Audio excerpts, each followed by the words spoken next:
ازيكم عاملين ايه؟ يا رب تكونوا بخير وفي اتم صحة وفي احسن حال. ازيكم يا اخواتي؟ عاملين بقى فيديو جديد وان شاء الله الفيديو بتاعي يعجبكم. عايزه اقول لكم كده، عملت زيتون عظمه بجد عظمه. هنا بقى استعنت بالعيله وعيله العيله يعصروا لي الليمون عند ماما قبل ما اروح البيت، تمام كده، عشان كان هيتعبني وانا كنت، هو مش كتير اي نعم، بس استعنت كده بايه بولاد اخواتي وكله ان هو يعصر لي الليمون. النهارده بقى فيديو جديد وان شاء الله الفيديو بتاعي يعجبكم. عايزاكم بس لو عجبكم الفيديو ما تستخسروش فيا اللايك وتكتبوا لي كومنت حلو وجميل زيكم كده يا بنات. بصوا بقى، هنا بقى روحت كده البيت بس خليتهم يعصروا لي بصراحه الزيتون. وبصوا عملت كل حاجه عندهم وروحت على الجهاز كده، ان انا قلت اقفل كده الزيتون في البيت علشان البرطمانات كانت في البيت، تمام كده. بس كده عايزه اقول لكم بجد انا بعمل زيتون بجد عظمه على عظمه. عايزه اقول لكم انا لفيت على اخواتي وماما وكل البيوت كده اللي تبعنا وعملت لهم الزيتون بتاعهم. وفي الاخر بقى خدت حاجتي كده وروحت قلت لهم انا هعمل لكم، يلا عصروا لي الليمون بتاعي. عصروا لي الليمون بتاعي وروحت كده البيت. بصوا بقى، نصلي على النبي ونبدا بقى نشوف هنعمل ايه. هنا انا معايا الزيتون، 2 كيلو. 2 كيلو من الزيتون ونص من الفلفل البلدي. عايزه اقول لكم الفلفل ده حامي جدا جدا جدا. هنضف بقى، بص هنضف كده انا نقيت الزيتون، لو في اي حاجه معطبه، في اي حاجه مش كامله، يعني مش تبقى زيتونه نظيفه، فمش هعملها، هرميها. وبرده الفلفل نفس الكلام، ليالي ما تدلقوش يا ماما. والفلفل نفس الكلام. انا هنا جبت 2 كيلو من الزيتون ونص كيلو من الفلفل. الزيتون سعره ايه؟ عايزه اقول لكم ان انا جايبه الكيلو ب40 جنيه، ان انا في كيلو ب35 وفي كيلو ب40. انا جبت اللي هو ب40 ان ايه، زيتونه كبيره، فاهمين ازاي؟ اللي هي كبيره كده، بحب الزيتون التفاحي الكبير. هنا بقى طبعا بنقي الفلفل، اي حاجه. بصوا الفلفليه كامله مكمله تمام، دي هحطها يعني هستخدمها. لو فيها قطعه، فيها حته دبلانه، فيها اي حاجه. يا حبيبتي بالطماطم، بالطماطم طعمه حلو، كلي يلا. اللهم صل وسلم وبارك عليك يا حبيبي يا رسول الله. استغفروا ربنا يا جماعه، النبي عليه افضل الصلاه والسلام. استني يا كوتشي بقى، استني بقى عشان نكمل بقى ونقول لهم على الزيتون اللي ماما بتعمله. طب بصي، مش انت بتحبي الزيتون بتاعي؟ كدابه. خلاصي بتحبي حاجات ماما؟ شطوره.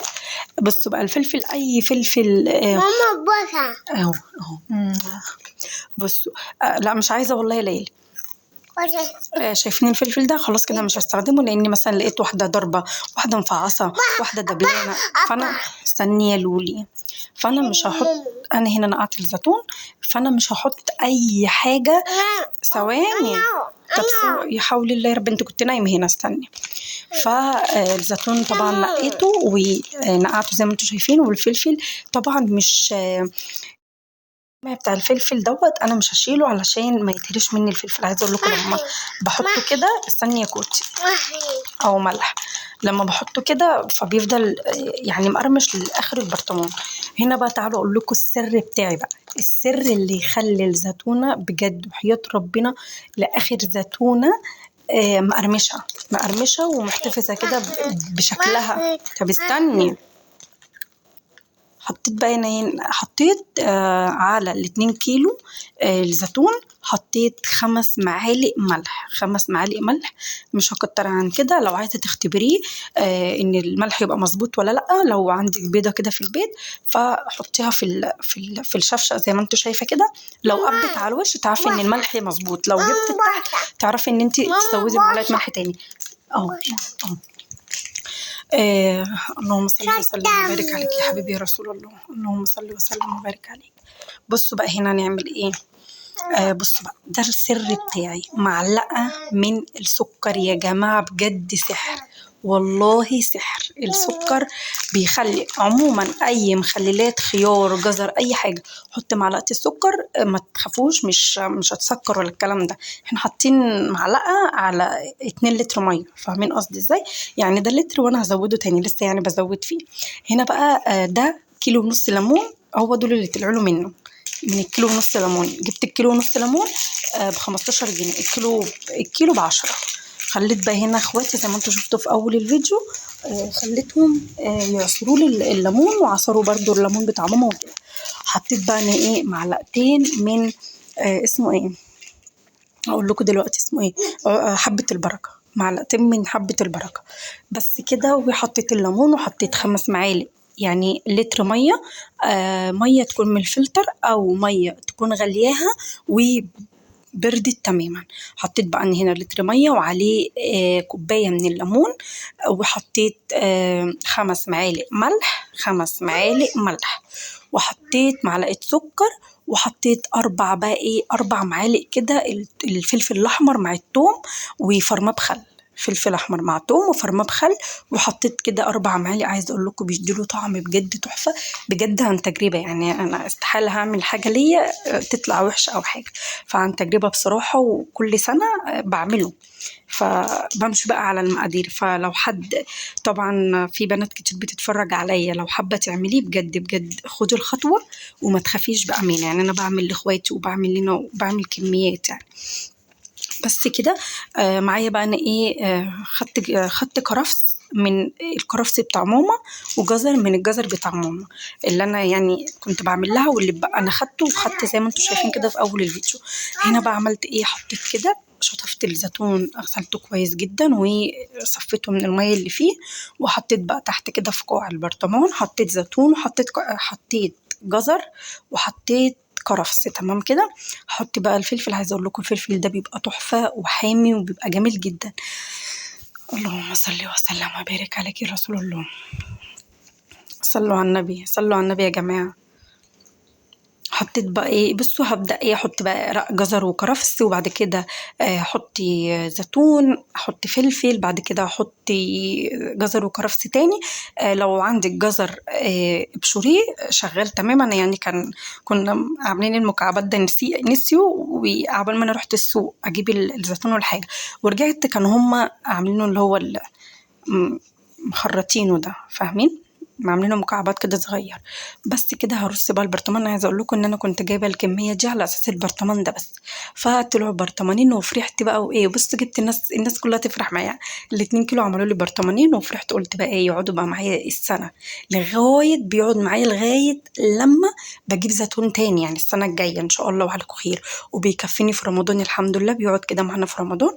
عايزه اقول لكم مثلا لو بعمل برطمانين عند ماما، بعمل برطمان مثلا بيفتحوه بعد شهرين، وبرطمان تاني بيفضلوا قافلينه لغاية على رمضان. تمام كده، تمام كده. خلاص كده انا هنا بقى برص الفلفل، بظبط كده بقى ايه البرطمان، عشان ده عايز اقول لكم بقى ايه، لا لا حاجة عظمة بجد. وانا طبعا بعشق الحوادق، فحاجة عظمة. الله اكبر، اللهم صل وسلم وبارك عليك يا حبيبي يا رسول الله. خلاص كده خلصت البرطمان. يا بجد بصوا الخلطة بجد بتتكلم عن نفسها. لو بجد لو واحدة أو أصدقائي اللي بيتفرجوا عليا، لو مش بتعرفي تعملي الزيتون، فاعمليه على الطريقة بتاعتي وبجد هيعجبك. وإن شاء الله لو عملتوه على طريقتي وعجبكم، اكتبوا لي، ارجعوا كده واكتبوا لي في الكومنتات. تمام كده. خلاص خلصت بقى البرطمان ده، بصوا شكله تحفة. هقول لكم حاجة، ما تكتروش بس العصفر عشان ما يغمقوش معاكم. يعني هو معلقتين حلوين جدا جدا على ال2 كيلو. تمام كده. هنا بقى بصوا جايبة كده حاجتي منظمة من عند ماما، وخدت كده حبة قشر ليمون من اللي هم عصروهولي.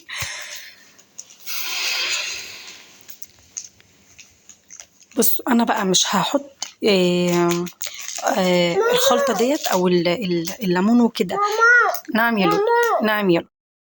السائل الماء اللي انا عملته دوت مش هعملاه للبرطمان. بص انا هخليه تحت العلامه اللي هي الحمراء ديت، لان هو اما هيقعد يومين 3 فالمكونات كلها بتتفاعل مع بعض فبيعلى. فاهمين قصدي ازاي؟ هنا بقى حطيت كده الليمون. حطيت الاول حوالي 3 معالق زيت. لو حابه تحطي زيت زيتون فطبعا يبقى حلو جدا. انا حطيت زيت اللي هو العادي بتاعنا. ماشي، يلا ارميه في الباسكت، ارميه في الباسكت. حطيت هنا 3 4 معالق زيت على الوش كده، ليه؟ يحفظ لي الزيتون وبصوا حاجة كده فاخر من الآخر يا جماعة.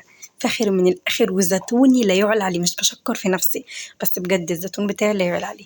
هنا بقى كده جبت الاسترتش راب وهغلف البرطمان كله على اساس ما يخشلوش اي هوا.